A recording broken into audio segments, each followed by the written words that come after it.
All right, all right. So we're going to do chapter 27, 28, 29, and 30. And then we are done with this book. My goodness. Yay. Mm-hmm. All right. And guess what? I found my highlighter. Oh, good. Oh, good. Yeah. I saw my son with it. And I was like, where you get that? And he was like, it was sitting over there in the cup where all the other ink pens and stuff. I was like, oh. Oh, So I was surely about to put blame on him. Like, you took my highlighter. Okay. leave it out. There you go. Yeah. So I'm like, I got to remember to just leave it. Because you know what it is? I walk around the house and like if wherever I stop, I just sit there and read. So it was just, I guess I must have left it downstairs. Must have, yeah. Yeah. Okay. So 27, interstate and international recognition of notarial acts. So was there any Oops, I lost you. search? Uh-oh, you lost me? Yep. Okay, now I hear you. Oh man, I can't be having that going on now. Goodness. Okay. Was there anything in chapter 27 where you read it and then you were like, hold on, let me do a little research on that? I didn't. It was an interesting chapter, but I haven't done any further research on it, on any of it. Did you? So I did. And the reason being is because I I know that notaries outside of the country, their duties and responsibilities are different from ours here in the States. And so I just wanted to look it up. And then I saw someone had shared in the group where it said Notary Republic. And then, obviously we don't call ourselves Notary Republics. And so I was looking to see if they call notaries outside the country Notary Republic. I know they call them, Notario Republico, but I wanted to know if they Right. called them Notary Republic. And so I couldn't find it. I thought I saw it somewhere, but I couldn't find it. So, but that's what had me digging for the difference in the name and um the duties that they can do. So I was really interested to know that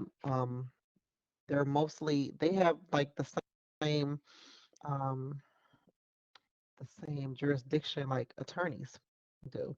Hmm. So I found that really interesting. And then this full faith and credit clause, I had looked that up too because I was interested in it. He explains it more though on 424.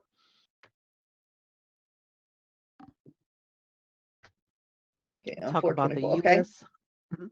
The U.S. Constitution, Article 4, Section 1, contains the full faith and credit clause, which provides, as would be expected in a multi state or multi territory federal system, that sister states and territories not only must respect the authority of one another to make decisions to govern themselves, but also must respect those decisions throughout the nation. The clause provides full faith and credit shall be given in each state to the public acts, records, and judicial proceedings of every other state. Thus, such official matters are constitutionally required to be recognized elsewhere in the federal system, provided those matters are legal in the states and territories where they originate. So, question: have you ever facilitated doing an apostle before?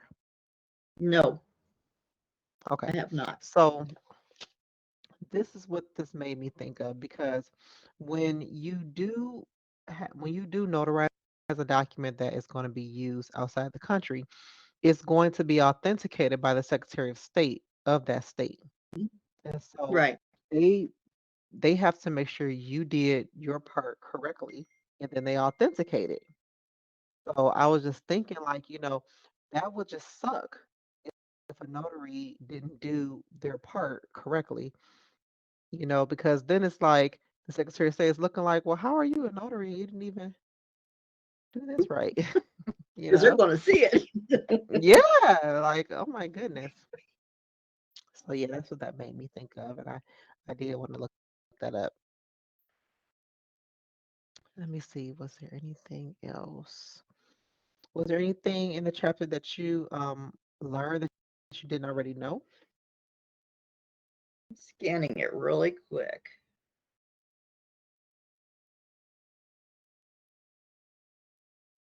So I read it and I've got a lot of things kind of underlined to remember.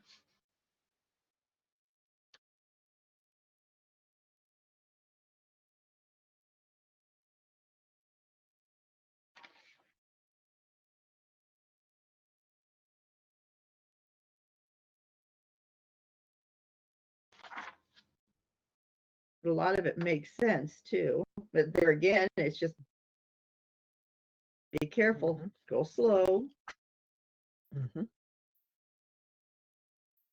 And then making sure that you read your certificate because your Mhm. certificate is telling you the type of notarial ceremony that needs to occur. And it says here, if notaries have thoroughly and accurately completed the notarial certificate, the notarization should be recognized in other U.S. jurisdictions and foreign countries. Right. So you especially want to make sure you make really good notes in your journal for documents that are going to be going outside the country that you notarized. And that's So really it all it for follows, that it's chapter. the same pattern. It's following the same pattern. Read Yep. certificate, do your journal correctly, make a lot of notes. Hmm. Hmm. Okay. So that was 27, short and sweet. I think all these are going to be kind of short and sweet. Yeah, they were. They were. All right. So here we go. Chapter 28. Notary fees and travel costs. Everyone's favorite topic that I see in the group. Yep. Now, ever have you ever offered to do notary services and not charge? Yeah, I have. Okay. And what instances I've done it that a you couple. really? I was thinking like I have so what I do is I do my social media marketing. And I have it scheduled out in the future so I don't have to worry about it. Sometimes I'll schedule out for a week, 2 weeks, or a month. So on one of them, I am offering to schools that, I would notarize for their parents free of charge. The only thing I would charge is the school a nominal fee for me to travel, depending on how far the school is. You just pay me for travel, and all of the notarizations are free. I'm not charging for any notarizations. I just want to charge for travel. So that made me, reading this made me do that, made me make that Mhm. post, because I was Yeah. like, it's not always about that. I really want to build a relationship with the local schools in the area, so I figure notarize for them for free, just charge them just for travel, like just charge, pay me to, come out there, but you don't have to pay me for the notarizations because, even though I would make more money notarizing for all the parents than I would for travel, but it's not always about the money. All In right, our let's area, see. being that it is a small, like I said, it's a small town, but a lot of Mhm. people are struggling and need things done. So I go, kind of case by case and just kind of listen to them when they talk to me and stuff and just kind of make a determination. They need to get this Mhm. done last minute. This is going on, and I just kind of judge it accordingly. Right, right. Especially with knowing a lot of families out here. I mean, shoot, I work at the school and lunch is the only meal they get a day, and it's just Yeah, knowing that this is going on, it's just kind of, you have to make a judgment call on that. absolutely. Absolutely. Absolutely. So, Now, I did do some highlighting in this chapter. Just go right to what I wanted to go to. So here on 436, in the notes section here, I highlighted this author's opinion is that in the absence of statutory or regulatory authority, notary employees themselves are the only ones who are entitled to assess, collect, and retain notary fees because it is the employee who is the notary rather than the employer. Any fee that is paid for notarial services belongs solely to the notary, the employee, Yep, I which it should highlighted be that that way. Hmm. too. Hmm. And let's see.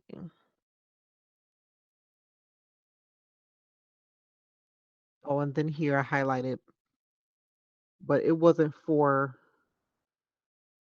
let me see. It was 438.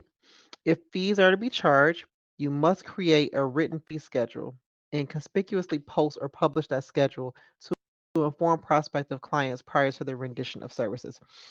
So on my website, I have all of my fees posted right there. And then if they go um if they go if they try to like schedule an appointment off of like one of the sites that I have my business listed, like Google, sometimes it'll just take them right to the appointment form. And I have my price schedule listed there too. Because it's like I never want them to be to not know, what are the fees for my service, I don't want it to Hmm. be a surprise. This is what I charge, Right, you right. know. But a lot of Well, people I don't have do it that. listed too.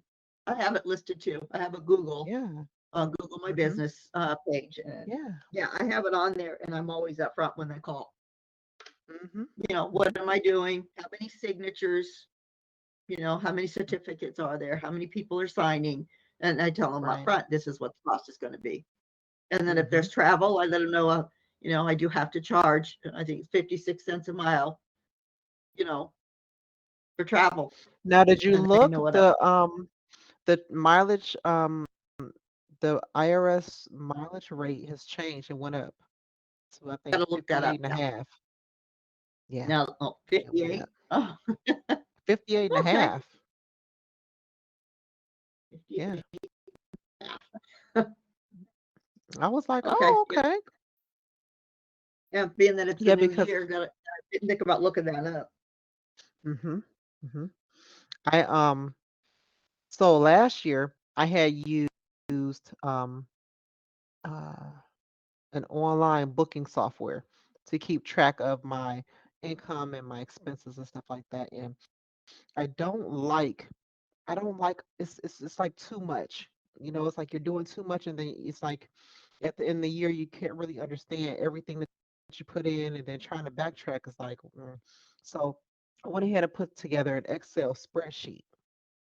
And so when I was doing the mileage for my spreadsheet, I want everything to calculate by itself. I don't want to have to manually calculate nothing. So I Mhm. had to look it up. I had to look up the rate because I've had four, five, five sightings this year already. And I wanted to just put in the mileage and not have to manually calculate it with the rate. Uh, hold on, Donna. My mom's at ER and I told her to give me a call. Hold on. Oh, okay.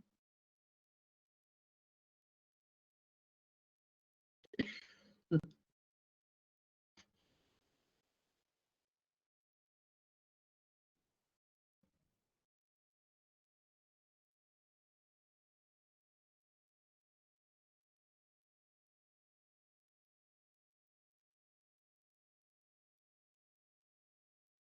was funny. I'm like, oop.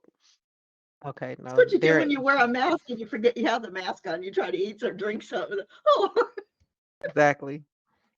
They they're gonna go ahead and admit her and monitor her for the night. So, okay. uh,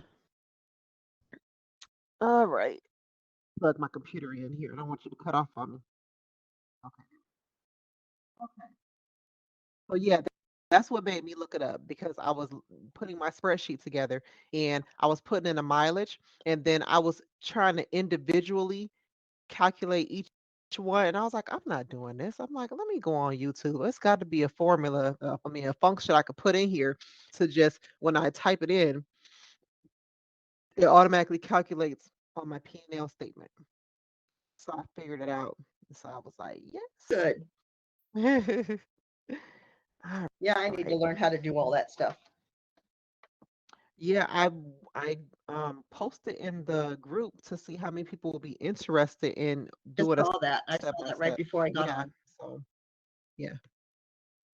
So and I'm not gonna like charge a lot. I was thinking like maybe, 5 or 10 bucks a person, and if I can get so many people in, because I don't want to just do one person. I can get so many people because when I do it step by step with you, you're creating it and it's yours. You created it and you're gonna use it, for yourself. So we'll Exactly. see. People are probably thinking like paid. Oh, she's probably trying to charge me $100. No, I'm not. I'm not. That would Yep. be crazy. Yeah. That would be crazy. So, Well, okay. it's for your business, so imagine you can use it as a deduction. It's I know, but when people they love free so much, and they don't think no, about when you have a business, there are going to be business expenses. I pay for services all the time for things that I can't do on my own or I don't want to do on my own. I'm like, I pay you to do it because I don't want to do it, or exactly. can I Yeah, pay you and you show me how? I never assume that anyone is going to give me their time for free. I always offer like, how much would you charge me? I just need you to show me how to do this. Now, if they say, oh, nothing, then it's like, okay, cool. But if they say they're charging me, that's their right because I'm using your time. I'm taking time away from whatever you could be doing something else to show me how to do something, you know. well, and all the effort that you put into it and all that stuff, it's worth something because you put a lot of effort into it. So, Yeah. oh, Mm, I feel that way too, but you know. Okay, let me see. What else to highlight here? 439. The notary should inquire about the type of notarial service. That's what we just talked about. Being sought mm, and should orally inform the client of the total cost for such service. Yes. The same as you. I right. do it all the time. I ask them a series of questions so that I know exactly what they want of me, and then I let them know what the charge would be, if any. Let's see. Mm, About travel time and costs. We already talked about that. Let me see. And then I always provide a written receipt. Even if they say, "Oh no, I don't need one." No, I always tell them I need to do it for my taxes and for taxes Mhm. purpose. And they say, "Oh, okay." Like I can give it See, to and you. You that's could the throw it thing away for all I care. yeah, and I need to start doing that. I didn't even think about that Yes, I when do it I all the started. time. But like, it's only been a year, so I'm learning. Yes, yes. But yeah, I do it all the time. I tell them I have to give it to you because because some people pay cash. Now for those who pay with the card, it's an automatically generated receipt. They're going to get it anyway, whether they want to or not. But if it's cash, I have to do a handwritten. Okay, let's see. Yeah, and then like it says here, the itemized receipts protect the notary against any false claims of overcharging. You know, God forbid someone wants to be a little butthead one day. Well, you charged me $30. Yeah, it was $10 for your notarization and 20 for travel. No, no, you didn't say nothing about travel. Like really? But how to But get out of it? mhm, mhm. And then this is a really good point he made on 442. You want to proofread the receipt and the journal entry notation of fees and costs.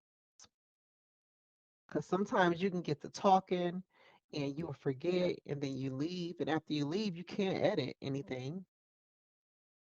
So, all right, that's done. Number 29, notary membership organizations.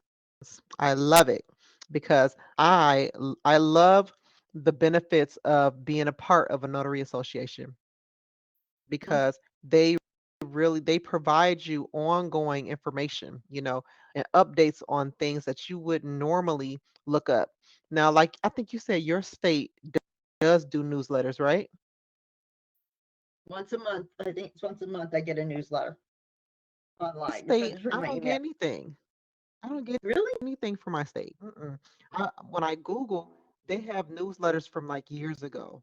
And so I'm assuming they either stopped doing them or maybe I'm not aware of how to subscribe to get them. I said I was going to reach out to them and ask because that's important. Because It how else is. would I know about any updates? Thank God I do have the membership with is it is it it's not American Society of Notaries. It is the The NNA? no, I stopped their membership. I have a membership with I think it's Florida Notary Association. Yeah, I think it's with Florida Notary Association. And I want to say it's with AAN. So American Association for Notaries. Them. Okay. I have a membership with both of them. And I get their newsletters and I read them. Even if it's Mhm. information I already know, I still read them. Yep. Because Oh, I do sometimes too. they go to my spam, which I hate. I'm like, why does it keep going to my spam? It's not spam. I don't want this to go to It spam. should be. No. Like, this is important. So I love it. Yes. So definitely a good idea for education. Because, like you said on here, for some memberships, I mean, not memberships, some people, some states, the commission, they don't even do continuing education. You know, like I think someone told me in the group in Louisiana, once you're commissioned, it's unlimited. You don't have to renew again. So when would do your continuing education? I agree Yeah. with him. I believe that continuing education should be something that's done on an annual basis. It really should. It shouldn't be, as soon as you get recommissioned, because like you said, that's 4 years later.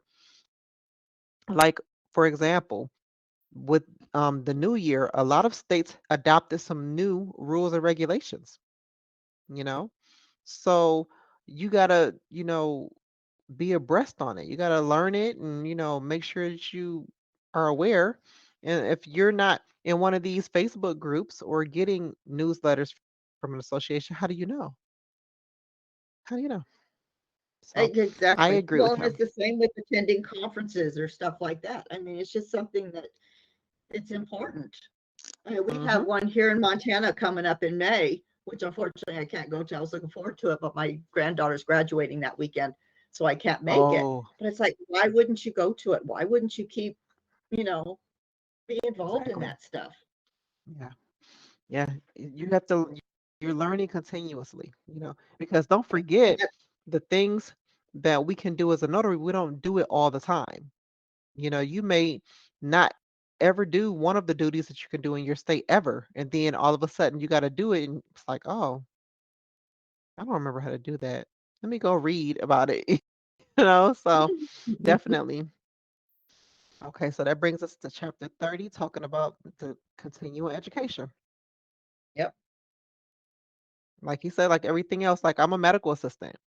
And every 2 years, I have to renew my license. And when I renew it, I have to have CEUs, continuing education units. I have to have 20, or is it 10? It's 10 or 20. I have to do that, and I have to show evidence of it before they'll let me renew every 2 years. So Yeah. I think it should be the In same. some ways, and I'm kind of because I used to do childcare and stuff like that, and we used to have to do it. I think they should do that for notaries. Yes. I mean, for me, Yes. it's like in 4 years, you have to start all over. You have to take the class again, and you have to take a test again. Hmm. But Hmm. in between there, they should have you doing more than that. Yeah, they should. They But should. I guess it's taking our responsibility and doing our due diligence and And keeping not to ourselves mention, abreast. some people become a notary and never do any notary paperwork. They just keep it Right. renewed just in case. So what about Like them? why? They need to, in order to renew, they should make you take, I mean, do some CEUs or, or take a Mhm. test or whatever. You know, definitely, Exactly. I I agree. agree. All right, let's see. Yeah, and that's it. That's it. We Yeah. are finished with the book. Yay. And now what I'm going to Whew. do is I'm going to go through this book again and I'm going to tab things so that I can find it quickly. I'm going to Yep. put little tabs Yep. in there. Absolutely. Finally done. I thought we were never going to finish that book. I know when you first getting a look at it, like, oh Lord, it's a big Yes. book. And remember those two longest chapters I think we had? We were like, Yep. whoa. Like, Yep. this is going to take forever. But we But are we got through it. done. I Thank wish other you. people would have joined us. I wish there would have been I know, others. but Donna, I thank you for sticking it in and completing the book with me. It was a wonderful experience. I appreciate you. Thank you so much. Yeah. And I look forward to our one-on-one. I can't wait. Yes, I can't wait You start either. tomorrow. I know. Oh my God, I'm so excited. I'm so excited I'll about bet it. you are. I am. I am. I can't wait. I'm definitely looking forward to it because I love notary. I love everything notary, So to be able to share my knowledge with other people is super exciting. I'm super excited about it. I really am. Good. You'll have to share. Let me know how it Yeah, goes. yeah, I definitely will. All All right. right. Well, I will be seeing you at the end of this month, right? The end of the month. Yeah. All right then. Yep. You will. All right. Talk to you later. All right. Bye. Bye.